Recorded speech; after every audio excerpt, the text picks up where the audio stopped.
Hello po mga kaibigan. Ngayon po ay gagawa tayo ng sombrero o hat. At kung may tape measure po kayo, ganito po ang gawin ninyo. I-measure po yung ulo ng bata o yung ulo po ninyo. At ganito po kahaba yung gagawin nating kadena. So it's 20.5.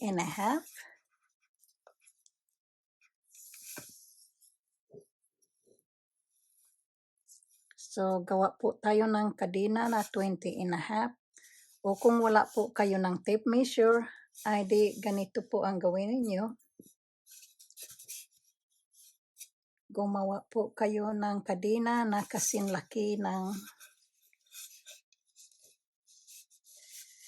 ulo, ganyan. So, ayan, simula po tayong gumawa ng kadena.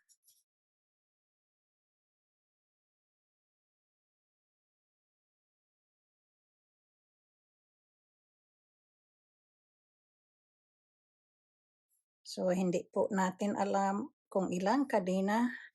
Isusukat po natin sa ulo ang mga kadena para malaman kung ilang kadena ang kailangan. So, slip knot at magsimula na po na magkadena.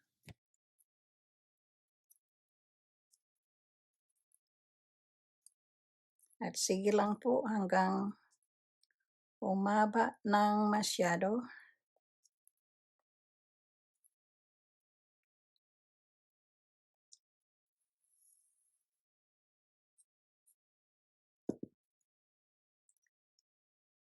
Ayan, tama na po yan dahil medyo nag-stretch po yung yarn. Kung wala pong tape measure, ay isukat na lang po yung kadena sa ulo ng bata o sa ulo po ninyo. So, ganyan po.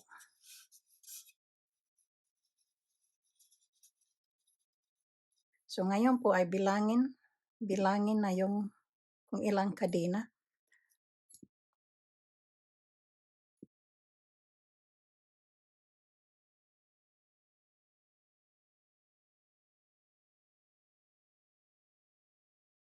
So, sa dalawang counting by twos,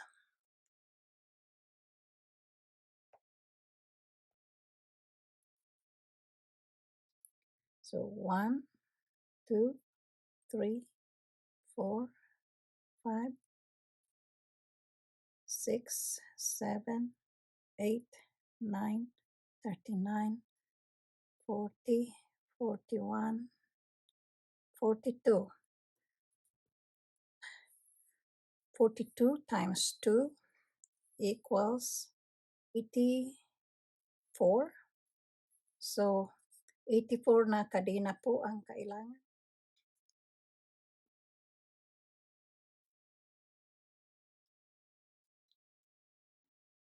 So, ngayon po, pagkatapos na magawa yung kadena, i-straight po ng ganyan na yung right side ng kadena ay nasa ibabaw. At i-connect po natin itong dalawang dulo ng kadena. Ganyan. So, magawa po ng slip stitch dito sa kabilang dulo.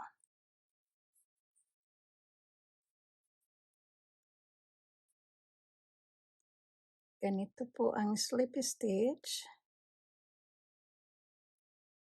Ayan. Gawa ng 3 kadena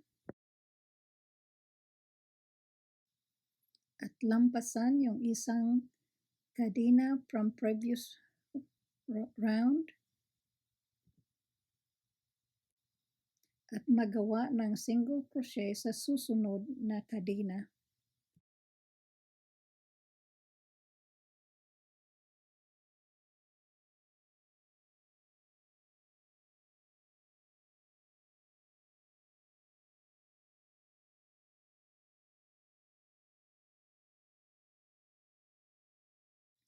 So paulit-ulit po na gawin ito, magawa ng 3 kadena, lampasan ang isa, tapos gawa ng single crochet sa susunod na kadena.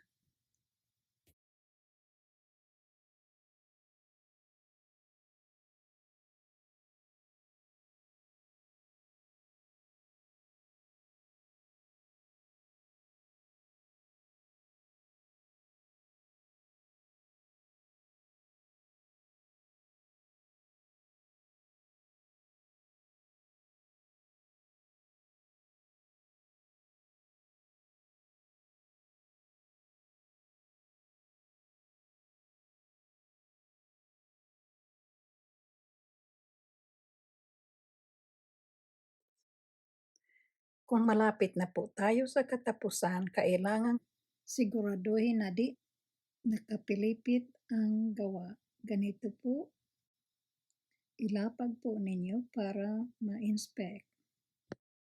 So medyo nakapalipit po ito, pero pwede namang makoreksyonan yan. So ganito po ang gagawin natin.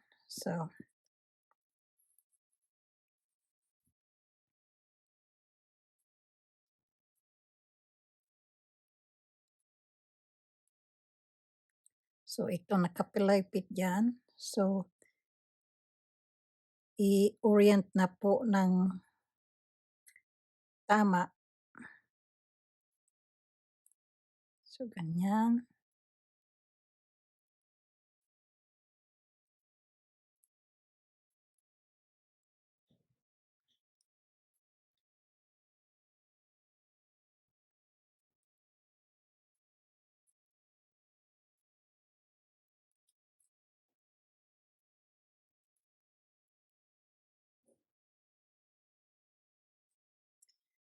At nandito na po tayo sa pinagmulan. So i-slip stitch po dito sa pinagmulan na kadena. So medyo mahirap pero pwedeng maipuwersang itusok yung gansilyo. So ayan, konektado na po yung dulo at ngayon ay gagawa na po tayo ng pabilog. So na-kumpleto na po natin yung first row. Then slip stitch on next chain. Slip stitch sa susunod na kadena. Ganyan. Tapos single crochet po dito sa space ng chain 3. So single crochet po. Tapos lagyan po ng stitch marker. Itong hairpin ay pwede na. Chain 3. Single crochet on the next chain 3 space dito po. So uulitin po natin ito. Chain 3. Single crochet on the next chain 3 space. At pwede rin tawagin itong loop. So imbis na chain 3 space, sasabihin ko next loop. So chain 3.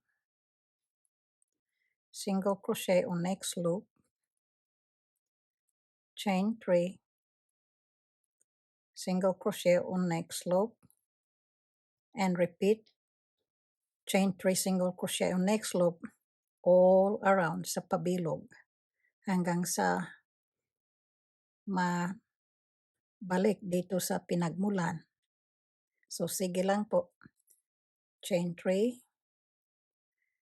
single crochet on the next loop, chain 3, single crochet on the next loop, chain 3, single crochet on the next loop. Paulit-ulit lang po yan.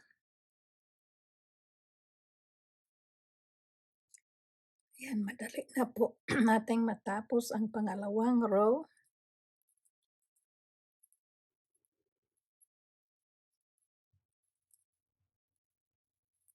So ito na yung huling chain 3. Sa pinakahuling chain 3 ng ng round ay i-slip stitch po dito sa single crochet na kinalalagyan ng hairpin. So, bunutin na po itong hairpin pag nakasuot na yung gansilyo at mag-slip stitch po dito sa stitch na inalisan ng hairpin. So, slip stitch on next stitch, ganyan, and single crochet on the next space or loop, ganyan po, and then mark the single crochet with a hairpin because ito po yung gagamitin natin sa katapusan ng sirkulo na ito. So, ulitin yung round 2, chain 3, single crochet on the next loop, chain 3, single crochet on the next loop, and so on and so forth hanggang sa marating natin itong huling chain 3. So, ulit-ulitin po natin ang paggawa ng round. Ginagamit na instruction yung round 2 hanggang sa lumapad yung gawain natin. Ganito po ito hanggang sa itong gawa na ito ay makapunta na po dito sa tuktok ng ulo. So, mga 7 inches po ang lapad ng hat na ito. O kung wala namang tape measure ay sige lang po ang gawa hanggang sa ito. Ngayong malapad na po ang hat na ito hanggang 7 inches na at mag-i-stretch pa po ito kapag ganyan. So, malaking mai-stretch po hanggang sa 10 inches. So, tama na po ito. So, sasarhan na po natin itong round na ito. Gawa uli ng tatlong kadena. 1, 2, 3. At mag-slip stitch po doon sa susunod na chain 3 space. Slip stitch ganyan. Tapos sarahan na yung slip stitch. At mag-iwan ng buntot ng yarn na mga 8 inches yarn end or yarn tail. Ganyan. At gagamitin po natin itong pangsara sa butas ng hat. Dahil ito po yung top ng hat,